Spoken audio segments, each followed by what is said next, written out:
വട്ടം വട്ടം നാരങ്ങ ചെത്തി ചെത്തി ചെത്തി തിന്നാലോ. എന്താ സ്ഥിരം റെഡി 1 2 2 2 3 3 3 സ്റ്റാർട്ട്.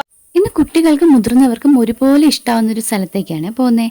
നമ്മുടെ വീടിന്റെ അടുത്തുമാണ്, എന്നാൽ നമ്മൾ എപ്പോഴും പോയി ഒരു മടുപ്പ് തോന്നാത്തൊരു സ്ഥലമാണ്. അരുവിക്കര ഡാമിലേക്കാണ് ഇന്ന് പോകുന്നത് കേട്ടോ. അവിടെ ഡാമിന്റെ കാഴ്ചകൾ നമുക്ക് കാണാനുണ്ട്. അതുപോലെ പാർക്കുണ്ട് കിഡ്സിന്, കൂടാതെ ഒരു അമ്പലമുണ്ട്. ഞങ്ങളിപ്പോൾ അമ്പലത്തിൽ കയറുന്നില്ല, ഷോപ്പിൽ നിന്ന് നേരിട്ട് വന്നതുകൊണ്ട് തന്നെ അമ്പലത്തിൽ കയറാനുള്ള തയ്യാറെടുപ്പുകളൊന്നും ഇല്ലായിരുന്നുവേ. ഇത് നമ്മൾ അരുവിക്കര വന്ന് ഇറങ്ങിയ ശേഷം നമുക്ക് എന്തെങ്കിലും സാധനങ്ങളൊക്കെ മേടിക്കാനായിട്ടുള്ള ഒരു ചെറിയൊരു കടയാണ്. ഇവിടെ അത്യാവശ്യം ജ്യൂസ്, അതുപോലെ സ്നാക്സ്, ടോയ്സ്, നമുക്ക് നെല്ലിക്ക അങ്ങനത്തെ സാധനങ്ങളും എല്ലാം അത്യാവശ്യം എല്ലാം കിട്ടും. ഐസ്ക്രീം എല്ലാം കിട്ടുമേ. ഞങ്ങൾ ഇവിടുന്ന് കുറച്ച് കപ്പലണ്ടി മേടിച്ച്. എന്തിനാന്നല്ലേ, ഇവിടുത്തെ മീനുകൾക്ക് കൊടുക്കാനാണ്. ഓൾറെഡി ഡാമല്ലേ, ഡാമിൽ മീൻ ഒരുപാടുണ്ട്. അപ്പം ഇവിടെ വരുന്നവരൊക്കെ പൊരിയോ അല്ലെങ്കിൽ കപ്പലണ്ടിയോ ഒക്കെ മീനുകൾക്ക് ഇട്ട് കൊടുക്കും. അപ്പം കൂടുതലുള്ള കുട്ടികൾക്ക് ഭയങ്കര ഒരു കൗതുകമല്ലേ കപ്പലണ്ടി വന്ന് മീൻ എടുത്തിട്ട് പോകുന്നതൊക്കെ. കപ്പലണ്ടി അല്ലെങ്കിൽ അരി, പൂവ്, മലര്, അങ്ങനെ എന്ത് വേണം നമുക്ക് മീനിന് കൊടുക്കാവേ. ഇതിന് വേറെ വിശ്വാസം കൂടിയിട്ടുണ്ട്. ഇവിടെ ഒരു ദുർഗാദേവി ക്ഷേത്രമുണ്ട് ഇതിനോട് ചേർന്നിട്ട്. അവിടെ വരുന്നവർ അമ്പലത്തിൽ പോയതിനൊക്കെ ശേഷം നമ്മുടെ ശരീരത്തുള്ള അരിമ്പാറ പോലത്തെ പാലുണ്ണി അല്ലെങ്കിൽ അരിമ്പാറയൊക്കെ ഇല്ലേ, അതൊക്കെ മാറാൻ വേണ്ടിയിട്ട് ദൈവത്തിൻ്റെ അടുത്ത് പ്രാർത്ഥിച്ചുകൊണ്ട് അരിയും പൂവൊക്കെ മീനിന് കൊടുക്കാറുണ്ട്.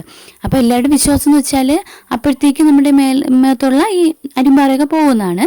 ഞാൻ ഇതുവരെ ചെയ്ത് നോക്കിയിട്ടില്ല, പക്ഷെ ഒത്തിരി വിശ്വാസമുണ്ട്, ഒത്തിരി പേര് പറയുന്നത് കേട്ടിട്ടുണ്ട്. തിരുവനന്തപുരത്ത് നിന്ന് ഒരു 15 കിലോമീറ്ററൊക്കെ വരത്തുള്ളൂ ആയിരിക്കും ഇങ്ങോട്ടത്തേക്കുള്ള ഡിസ്റ്റൻസ്. തിരുവനന്തപുരം അരുവിക്കര കരമന നദിക്ക് കുറുകെയാണ് ഈ ഡാം നിർമ്മിച്ചിരിക്കുന്നത്. ഞങ്ങളിന്ന് വന്നപ്പോഴത്തേക്കും അത്യാവശ്യം എല്ലാ ഷട്ടറുകളും തുറന്നിട്ടുണ്ടായിരുന്നേ. ഞങ്ങളിവിടെ വന്നപ്പോൾ കുട്ടികളെക്കാളും കൂടുതൽ വലിയ ആൾക്കാരാണ് ഉണ്ടായിരുന്നത്. എന്ന് വെച്ചാൽ ഒത്തിരി നേരം കൂളാൻഡ് കാമായിട്ട് മൈൻഡൊക്കെ ഒന്ന് കൂളാക്കി ഇരിക്കാൻ പറ്റിയൊരു പ്ലേസ് കൂടിയിട്ടാണിത്. എന്നുവെച്ചാൽ വലിയ ബഹളങ്ങളില്ല. റോഡ് കഴിഞ്ഞ് കുറച്ച് താഴോട്ടേക്ക് ഇറങ്ങി വരണമല്ലോ, അപ്പം ബഹളങ്ങളില്ല, ചൂടില്ല, നല്ല കൂളായിട്ടുള്ള അന്തരീക്ഷമാണ്. ഒരു പ്രശ്നം തോന്നിയത് പട്ടികളുണ്ട് കേട്ടോ ഇടയ്ക്കിടയ്ക്ക്. അതിപ്പോൾ എല്ലായിടത്തും ഉണ്ട്, ഇവിടെ മാത്രമല്ല. അപ്പം അതൊരു പ്രശ്നമായിട്ട് തോന്നിയിട്ടുണ്ട്. കുട്ടികൾ കളിക്കുമ്പോഴത്തേക്കൊക്കെ ഓടി വരുമോ എന്നൊക്കെ എനിക്ക് പേടിയുണ്ടായിരുന്നു. മഴ കഴിഞ്ഞിട്ടുള്ളൊരു ദിവസമായിരുന്നു ഞങ്ങൾ വന്നത്. അതുകൊണ്ട് തന്നെ ഇവർക്ക് ഒത്തിരി എക്സ്പ്ലോർ ചെയ്യാൻ പറ്റിയിട്ടില്ല. ഇവിടെ പാർക്ക് അത്യാവശ്യം വെള്ളമൊക്കെ കെട്ടിക്കിടപ്പുണ്ടായിരുന്നു. അപ്പം ഞങ്ങൾ വെള്ളമൊന്നും ഇല്ലാത്ത ഇടങ്ങൾ നോക്കി കുറച്ചൊക്കെ അവർ കളിച്ചു. ഇനി അടുത്ത് വരുമ്പോഴത്തേക്ക് ഈ വെള്ളമൊന്നും ഇല്ലാതെ, അതായത് മഴയൊക്കെ മാറിയ ദിവസം വന്നു കഴിഞ്ഞാൽ നന്നായിട്ട് കളിക്കാമെന്ന് ഞാൻ പ്രോമിസ് കൊടുത്തിട്ടുണ്ട് കേട്ടോ. മീനുകൾ വന്ന് നമ്മളിടുന്ന ഫുഡ് എടുത്തിട്ട് പോകുന്ന വീഡിയോ ഇടണമെന്നുണ്ടായിരുന്നു. പക്ഷേ ഷട്ടറൊക്കെ തുറന്നിട്ടുള്ളതുകൊണ്ട് തന്നെ അത്യാവശ്യം നല്ല വെള്ളം നിൽപ്പുണ്ടായിരുന്നേ. അതുകൊണ്ട് മീനൊന്നും നമുക്ക് കാണുന്ന രീതിക്ക് എടുക്കാൻ പറ്റിയിട്ടില്ല.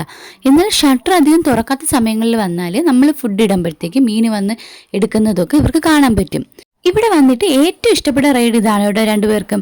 ചേട്ടൻ ആദ്യം കയറി കാണിച്ചു കൊടുത്തു, അനിയൻ പിന്നാലെ കയറി, പിന്നെ അതിൽ നിന്ന് തിരിച്ചിറക്കാനായിരുന്നു ഏറ്റവും വലിയ ബുദ്ധിമുട്ട്. അത് പിന്നെ അങ്ങനെയാണല്ലോ, കളി തുടങ്ങിക്കഴിഞ്ഞാൽ അവർക്ക് കളി നിർത്താൻ പറ്റത്തില്ലല്ലോ. ഞങ്ങൾ ഓൾറെഡി ഇവിടെ എത്തിയപ്പോഴേ ലേറ്റായി പോയിരുന്നേ. എന്ന് വെച്ചാൽ ഒരു 4 മണിക്കെങ്കിലും എത്തേണ്ടതായിരുന്നു, പക്ഷേ എത്തിയപ്പോഴത്തേക്കും 5 മണിയൊക്കെ ആയി.